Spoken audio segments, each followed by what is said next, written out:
Okay, welcome to a new episode of Nate's MMA Corner. I'm Nate, and if you're watching my show, you're in my corner. Today is brand new episode, post-fight show of UFC Fight Night, Ortega versus Chang Sung Jung, and I'm wearing my glasses for the first time tonight. I just got these eyeglasses, and I thought, show them off to you guys. Yeah, anyways, they're nothing fancy, but just there's something I'll wear on occasion. Maybe not in every episode, but just wear on occasion. Just give my eyes a rest from my contact lenses. Anyways, thought I'd share that with you guys. But anyways, the post-fight rundown of the main card, which was an amazing main card. He had some great competitive matches, and just top to bottom. Some good prelims, and the main card was amazing. And so let's get started. So to kick off the main card, in the featherweight division, we had Jonathan Martinez versus Thomas Almeida, and I got this fight right on my predictions, but man, I think I picked a knockout on my pre-fight. I would have to double check, but anyways, I did pick Jonathan Martinez to win. And he won, I think based on stats, he won the first 2 rounds.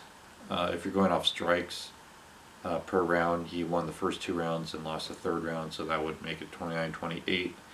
And the judges had it pretty much, they all three had it a 30-27 across the board. Fair enough, close enough, at least the right guy won the fight. This fight pretty much stayed standing. There's some good heavy shots landed on both ends, but Jonathan Martinez had the better shots overall, and more shots.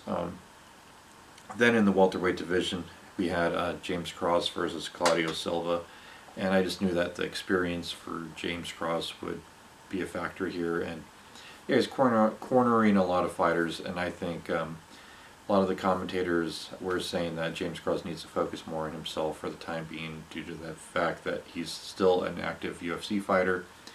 And why not just kind of, he still has a few good years left, and he can easily, if he's consistent enough fighting, work his way to a possible title shot. I mean, the guy is looking good as of late, and Claudio Silva, I believe, only had 1 loss going into this fight, and sure, Claudio Silva was 38 going into this fight, but James Cross dominated the way he should have, in my opinion. And yeah, he won the fight, unanimous decision, 30-27 across the board. And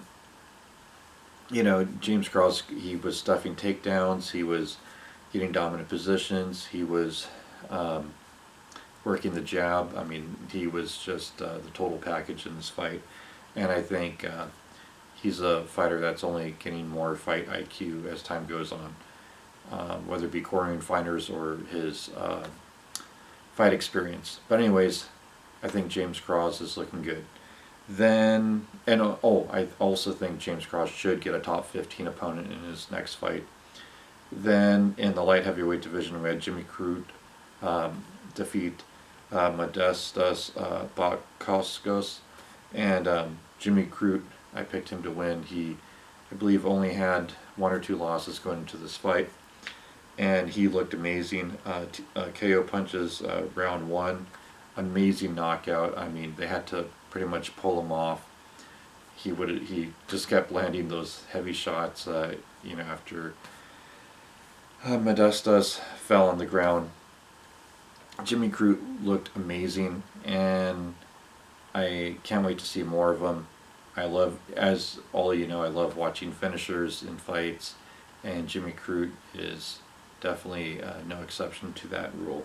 Then in the women's flyweight division, in the co-main event, we had Caitlin Chukagian versus Jessica Andrade. Now this fight is the only fight on this card that I got wrong. TKO body punches, round 1 win for Jessica Andrade. Yeah, basically there is a body punch that just rocked Caitlin Chukagian. You could see her turn around and go towards the other side of the cage, and then you knew it was like the beginning of the end at that point, and Jessica Andrade just went for that finish and just kept pounding her. And Katlyn Chookagian, I mean, no slouch. She is ranked #1 in the division, in the women's flyweight division. And yeah, I could see Jessica Andrade maybe having one more fight and then fighting for the belt against the winner of Maia and Shevchenko possibly, or depending on timeline, Cynthia Calvillo maybe, since she tested positive for COVID, maybe have her fight Jessica Andrade in a #1 contender fight for the winner of Maia versus Shevchenko, something along those lines, unless they're going to rebook Cynthia Calvillo in another match or something of that nature. But I think basically she's definitely in that title picture, and it's going to make things very interesting and exciting for this division. Definitely new challenges for Valentina Shevchenko's belt, that's for sure.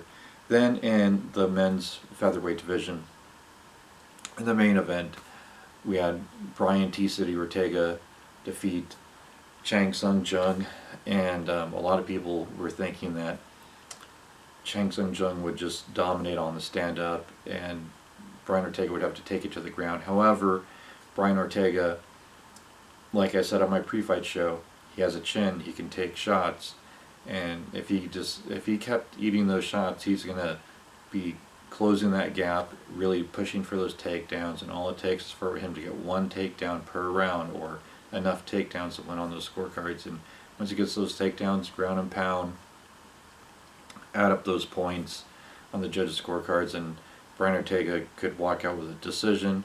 I did not see it, however, staying standing and Brian Ortega outstriking Chang Sung Jung here, which was very impressive.